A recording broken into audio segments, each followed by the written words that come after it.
ஹஜ்ஜையும் உம்ராவையும் சேர்த்து செய்யுங்கள். ஏனெனில் கொல்லனின் உலை எவ்வாறு இரும்பின் துருவை நீக்குமோ அதுபோன்று இவ்விரண்டும் வறுமையும் பாவத்தையும் போக்குகிறது என்று வரும் நசை ஹதீஸை விளக்கவும். ஹஜ்ஜு செய்தவர் ஏழையாக மாட்டார் என்ற பொருள் வருகிறது அப்படின்னு சொல்லி ஆயிஷாங்கிறவங்க கேட்குறாங்க. இதே கேள்வி ஒரு 2 அல்லது 3 வாரத்துக்கு முன்னாடி ஞாயிறு நேரலையில் கேட்கப்பட்டு இதே ஹதீஸை பற்றியே கேட்கப்பட்டு விளக்கம் சொல்லிட்டோம்.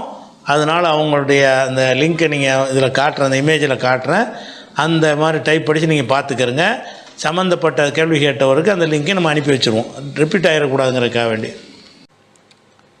அதுக்கப்புறம் அபு பக்கர் கீழ்வேலூரில் இருந்து அபு பக்கர் என்பவர் கேட்குறாரு. இந்த அபு பக்கர்ன்றே நிறைய பேர் என்ன செய்கிறாங்க, இந்த பேர் அப்படி குறிப்பிடுறாங்க. பக்கர் கிடையாது, பக்ரு தான், காண போடக்கூடாது. அபு பக்கருங்கிற பேர் உள்ள ஆளுக்கு எல்லாருமே என்ன செய்கிறாங்கன்னா அபு பக்கர் இக்கண்ணாவும் காணாவும் போடுறாங்க.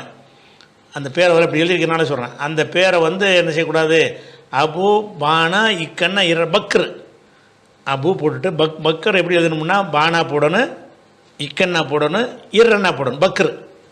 அபு பக்ரு பக்ருடைய தந்தை. பக்ருன்னு அவருக்கு ஒரு ஆம்பளை பிள்ளை இருந்துச்சு, அதனால் அவர் அபு பக்ருடைய தந்தைன்னு அழைக்கப்பட்டார். அவருடைய சொந்த பேர் அபுபக்கர் சித்திங்கிறம்ல ஹலீஃபா, அவருடைய சொந்த பேர் அப்துல்லா. அவரை பக்ருடைய தந்தைன்னு கூப்பிட்டாதனால அதுவே அவருடைய பேராகிவிட்டது. அந்த சொல்லுடைய சரியான உச்சரிப்பு என்னென்னு கேட்டால் அபு பக்ர். சரியா? இது இந்த பேர் நிறைய பேர் இப்படி தப்பாக சொல்கிறதுனால, ஏன்னா அப்படி நான் ஒரு பாட்டு படிக்கிறார்ல, அபு பக்கர் உமர் உஸ்மான் போன்றோர் யாரை சொல்லலான்னு சொல்லி ஒரு பாட்டு படிப்பார், இந்த மக்கத்து மலரேன்னு ஒரு பாட்டில். அதில் என்ன செய்வார்னா அபு பக்கர் உமர் உஸ்மான் அழுத்திக்கிட்டு சொல்லுவார். அப்போ இன்னும் சொல்ல போனால் அந்த அபு பக்கரை கூட என்ன செய்வார்னு கேட்டால் வெறும் பக்கர்ன்ற ஒரு படிச்சிருப்பார் பாட்டில். மண்ணிலே பிறந்ததேனோன்னு ஒரு பாட்டு படிக்கும்போது தக்க துணை பக்கருடன் எங்கள் பெருமானே தானடைந்தீர் மாமதீனா எங்கள் பெருமானன்னு படிப்பார். தக்க துணை பக்கருடன் பார். முதல் அபு பக்கரில் அபு வேற விட்டு விட்டார், ரெண்டாவது அவரை பக்கர் ஆக்கிவிட்டார். தக்க துணை அபு பக்கருடன், அபு பக்கர் தான் அவர். அவருடைய பேர் அபு பக்கர். இது நீங்கள் கேட்ட கேள்வி கிடையாது. இந்த பேரை தப்பாக சில பேர் பக்கர்னு என்ன செய்கிறாங்க, அப்படி அழைச்சிக்கிறாங்க. இந்த மாதிரி பாட்டுகளை கேட்டு அப்படி தான் உச்சரிப்புன்னு நினச்சிக்கிட்டு செய்கிறாங்க. சில பேர் என்ன செய்கிறாங்கன்னா அந்த அபு பக்கர்னு சொல்லி பழக்கத்தில் உள்ளதை வைத்துக்கொண்டு அவங்களும் அப்படி சொல்லி கொண்டிருக்கிறார்கள். வேறு மொழியில் உள்ள ஒரு சொல்லை நம்ம பயன்படுத்தணும்னு சொன்னால் அந்த மொழியில் என்ன மாதிரி இருக்குது அந்த மாதிரி தானே பயன்படுத்தணும். அந்த அடிப்படையில் அபு பக்ர். சரியா? அபு பக்ர் கேட்குறாரு, ஹஜ்ஜையும் உம்ராவையும் தொடர்ந்து செய்து வாருங்கள், அவ்விரண்டும் வறுமையும் பாவத்தையும் போக்கி விடுகிறது என்று ஹதீஸ் உள்ளதா? அதன் விளக்கம் என்னன்னு கேட்குறார். அதாவது ஹஜ்ஜை உம்ராவையும் தொடர்ந்து செஞ்சு வாருங்கள்னு வருதில்ல, அந்த அவர் சொல்கிற கருத்துப்பட ஒரு ஹதீஸ் இருக்குது. அதாவது தொடர்ந்து செய்து வாருங்கள்னு சொன்னால் அதாவது அடிக்கடி ஹஜ்ஜை உம்ராவை செய்யுங்கிற ஒரு அர்த்தம், அந்த அர்த்தத்தில் வர்ற மாதிரி இந்த மொழிபெயர்ப்பு இருக்கிறது. மூலத்தில் அப்படி இல்லை. எப்படி வருதுன்னு கேட்டால் ஹஜ்ஜை தொடர்ந்து உம்ராவை செய்யுங்கள், வெறும் ஹஜ்ஜை மட்டும் செய்யாதீங்க. மூலத்தில் எப்படி வருதுன்னு கேட்டால் தாபிஉ பைனல் ஹஜ்ஜி உல் உம்ரா, ஹஜ்ஜு உம்ராவுக்கு மத்தியில் ஒன்றின் பின் ஒன்றாக அதை செய்யுங்கள் அப்படின்னு இருக்குது. அதாவது ஹஜ்ஜை மட்டும் செஞ்சுட்டு உம்ரா செய்யாமல் வந்துடாதீங்க, உம்ரா செஞ்சுட்டு ஹஜ்ஜு செய்யாமல் வந்துடாதீங்க, ரெண்டையும் சேர்த்து செய்யுங்க. அப்படி செஞ்சீங்கன்னா நன்மைன்னு அதுதான். அது தொடர்ந்து செய்யுங்கள்னு மொழிபெயர்த்த அந்த அர்த்தத்தை தரமாட்டேங்குது. தொடர்ந்து செய்யலான்னு தான் ஹஜ்ஜை உம்ரா செஞ்சுட்டு இருக்கணும் போல இருக்குது, வருஷம் மாதம் உம்ராவுக்கு போயிட்டு இருக்கணும். தொடர்ந்துலாம் கிடையாது, ஒரு தடவை நீங்கள் செய்ய போகிறீங்க. செய்யும் பொழுது ஹஜ்ஜை உம்ராவை இணைத்து செய்யுங்கள்ங்கிறாங்க. தாபிஉ பைனல் ஹஜ்ஜி உல் உம்ரா, ஹஜ்ஜி உம்ராவுக்கு இடையே ஒன்றை ஒன்று தொடரச் செய்யுங்கள். உம்ராவை தொடர்ந்து ஹஜ்ஜு, ஹஜ்ஜை தொடர்ந்து உம்ரான்னு அப்படி செய்யுங்க. அப்படி தான் இருக்குது. நீங்கள் சொல்கிற அந்த மொழிபெயர்ப்பு படி பார்த்தோம்னா வேறு அர்த்தம் வந்துடுது.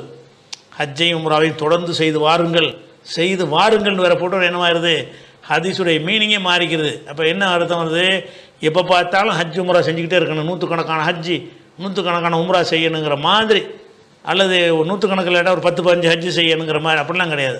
ஒரு ஹஜ்ஜு ஒரு உம்ராவை போதுமானது. வணங்குதா? அந்த ஹஜ்ஜு உம்ராவை சேர்த்து செய்யுங்கன்னு வருது. வணங்குதா? தொடர்ந்துங்கிற அர்த்தம் இதை தொடர்ந்து அதை தொடர்ந்து இது அப்படி தொடர்ந்து வருதே தவிர கண்டினியூட்டிங்கிற ஒரு அர்த்தத்தில் அது வரல. அது மொழிபெயர்ப்பில் அப்படி தான் நீங்கள் போட்டிருக்கிறீங்க, அப்படி அப்படி மொழிபெயர்த்தால் தப்பான அர்த்தம் வந்துடுது. அது ஹதீஸில் என்ன வருதுன்னு கேட்டால், நசையில் வர நிறைய ஹதீஸுகள் இருக்கிறது. இந்த கருத்தில் வரக்கூடிய ஹதீஸுகள் நிறைய பலவீனமானது நிறைய இருக்கிறது, சரியான ஹதீஸும் இருக்குது. அந்த சரியான ஹதீஸை மட்டும் உங்களுக்கு சொல்கிறேன். தாபியூ பைனல் ஹஜ்ஜி ஒல் உம்ரத்தி, ஹஜ்ஜி உம்ராவுக்கு இடையில் ஒன்றை ஒன்று தொடர செய்யுங்கள். இப்போ இன்னஹுமா, அந்த ரெண்டும் என்ஃபியானில் ஃபக்ர, வறுமையை நீக்கும், ஒதுனூப, பாவங்களையும் நீக்கும்.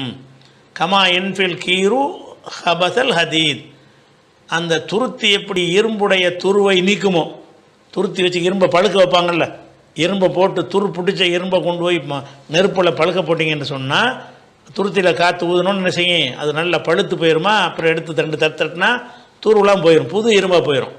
அப்போ எப்படி இரும்பு துருத்தி எப்படி இரும்புடைய துருக்களை எல்லாம் நீக்கி விடுகிறதோ, அந்த மாதிரி ஹஜ் உம்ரா ரெண்டுமே சேர்ந்து செய்யும் பொழுது உங்களுடைய பாவங்களை நீக்கிறோம், அதோட வறுமையை நீக்கிறோங்கிறாங்க. பொதுவாக இபாதத்துகளுக்கு நம்ம பார்த்த வகையில் உலகத்து லாபம் வர்ற மாதிரியான விஷயங்கள் ஜாஸ்தியாக கிடைக்காது, வறுமை தான் பெரும்பாலும் இருக்கும்.